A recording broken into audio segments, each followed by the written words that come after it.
আমরা নিজেরা দুর্নীতি করবো না, কাউকে ইনশাআল্লাহ দুর্নীতি করতে দেব না। আমরা নিজেরা চাঁদাবাজি করবো না, কাউকে চাঁদাবাজি করতে দেব না। আমাদের প্রিয় নেতা শহীদ মাওলানা মতিউর রহমান নিজামী, যাকে আমরা দুইবার ভোট দিয়ে ক্ষমতায় এনেছিলাম, তিনি এই সাতক্ষীরার এমপি ছিলেন, তিনি বাংলাদেশের মন্ত্রী ছিলেন। তিনি কি কোনো দুর্নীতি করেছেন? তিনি কি কোনো চাঁদাবাজি করেছেন? তার সন্তান হিসাবে কেউ কি বলতে পারবে আমরা কতদিন চাঁদাবাজি করেছি, কতদিন দুর্নীতি করেছি? কেউ বলতে পারবেন আমরা কতদিন কমিশন দায়িত্ব করেছি? শহীদ মাওলানা মতিউর রহমান নিজামী চ্যালেঞ্জ দিয়েছিলেন, তার মন্ত্রণালয়ে কেউ 1 টাকা দুর্নীতি দেখাতে পারবে না। সেই চ্যালেঞ্জ গ্রহণ করার সাহস করা হয়নি।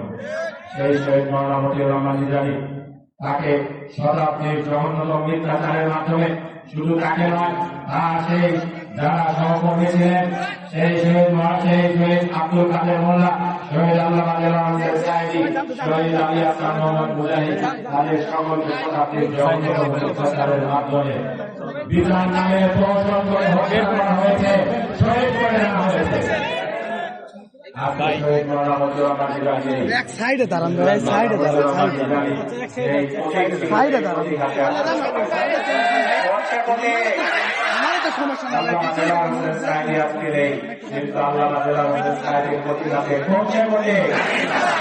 এই দাঁড়ি পাল্লা নেই হিসাবের আমরা বিজয় করতে পারি ইনশাআল্লাহ। আমরা একটি মানবিক বাংলাদেশ পাবো, আমরা একটি দুর্নীতিমুক্ত বাংলাদেশ পাবো, আমরা একটি চাঁদাবাজ মুক্ত বাংলাদেশ ইনশাআল্লাহ পাবো। আমাদের প্রতিজ্ঞা, আমরা নিজেরা দুর্নীতি করবো না, কাউকে ইনশাআল্লাহ দুর্নীতি করতে দেব না। আমরা নিজেরা চাঁদাবাজি করবো না, কাউকে চাঁদাবাজি করতে দেব না। জনগণের যার মাল নিয়ে যারা চিনিমিনি খেলতে যাবে তাদের কালো হাত থেকে ঘুরিয়ে দেওয়া হবে। আপনারা জানেন আমাদের পত্রিকা নিয়ে ষড়যন্ত্র হয়েছিল। আমরা সাথীরার সাথে সাথীরাকে একক আসন করার জন্য ভূমিকা রেখেছিলাম। তারপরে আমরা দেখলাম আমাদের বন্ধুমতির সংগঠন, সেই বিএনপির নেতৃবৃন্দ, তারা যখন দেখলো তারা ভোটের রাজনীতিতে পারবে না, তারা ষড়যন্ত্রের পথে ছিল। কোটি কোটি টাকা খরচ করে আমাদের এই সাথীরাকে আবার সাথীরা বেড়া করে দিল। তারপর যখন আমরা সুপ্রিম কোর্টে গেলাম, তখন তারা দেখলো যে যখন আইনি লড়াই পারবে না, তখন তারা পিছন থেকে ষড়যন্ত্র করে আমাদের ভোটাধিকার স্থগিত করে দিল।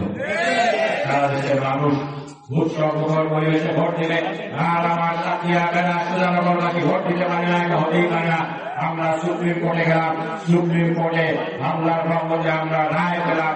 শুধু যে 12 তারিখে ভোট হবে সেটা নয়, 12 তারিখে এই সাথীরা একক আসনে নির্বাচন হবে ইনশাআল্লাহ। তাদের ষড়যন্ত্র এখনো থেমে নেই। আপনারা শুনেছেন আমার সম্মানিত মুরব্বী রাজা ভাইয়ের কাছ থেকে, রাজা চৌধুরী ভাইয়ের কাছ থেকে, তারা মনে করে এই সাথীতে তাদের প্রার্থী প্রতিদ্বন্দ্বিতা করতে পারবে না। সেই জন্য এখন তারা নাকি গ্রাম থেকে প্লেয়ার হায়ার করে আনছে। আর কাকে হায়ার করে আনছে? সেই কথিত ফ্যাসিবাদের দোসর আবু সাইদ, অধ্যাপক আবু সাইদকে তারা হায়ার করে নিয়ে আসছে। সেই আবু সাইদ ছিল সেই ফ্যাসিবাদের ভয়ান তৈরি করার মাস্টার মাইন্ড। শহীদ মাওলানা মতিউর রহমান নিজামীকে সেই শতাব্দীর জঘন্যতম মিথ্যাচার যেটা হয়েছে তার নাটের গুণ ছিল সেই আবু সাইদ।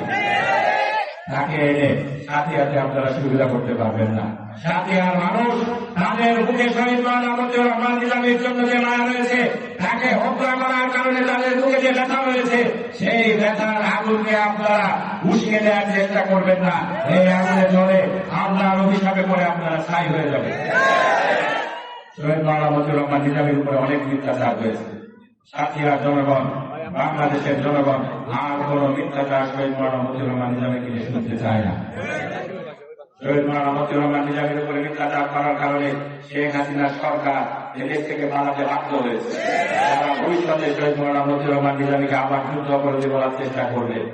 যারা তাকে নিয়ে মিথ্যাচার করবে, ইনশাআল্লাহ তাদেরকে ওই দেশ থেকে পালাতে হবে।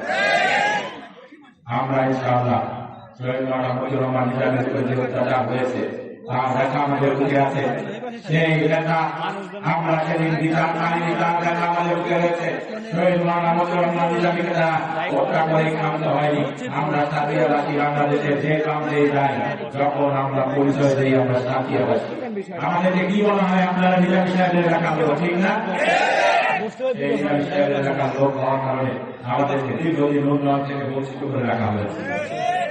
শহীদ মৌলানা মতিউর রহমান নিজামী তিনি এলাকার উন্নয়নের রূপকার ছিলেন। আর হাত ধরে স্কুল, কলেজ, মাদ্রাসা, মসজিদ, মন্দির, বাজারঘাট, সরকারি স্থাপনা, হসপিটাল, সাথিয়ার উন্নয়নের জন্য যা যা কিছু দরকার সকল কিছু হয়েছিল। তারপরে আমরা দেখেছি দীর্ঘ 16টি বছর আমাদের এলাকায় কোনো উন্নয়ন হয়নি। ইনশাআল্লাহ এখন থেকে যেহেতু আমরা একক সাথিয়া আসন পেয়েছি, একক সাথিয়ার আসন আমরা আন্দোলন করে আইনি লড়াই করে আদায় করে নিয়েছি। ইনশাআল্লাহ এখন থেকে যা বরাদ্দ আসবে সকল কিছু সাথিয়ার উন্নয়নে ব্যবহৃত হবে। আমরা আপনাদেরকে নিশ্চয়তা দিতে পারি এই উন্নয়ন বরাদ্দের 1 টাকাকেও ছিনিয়ে নিয়ে যেতে পারবে না।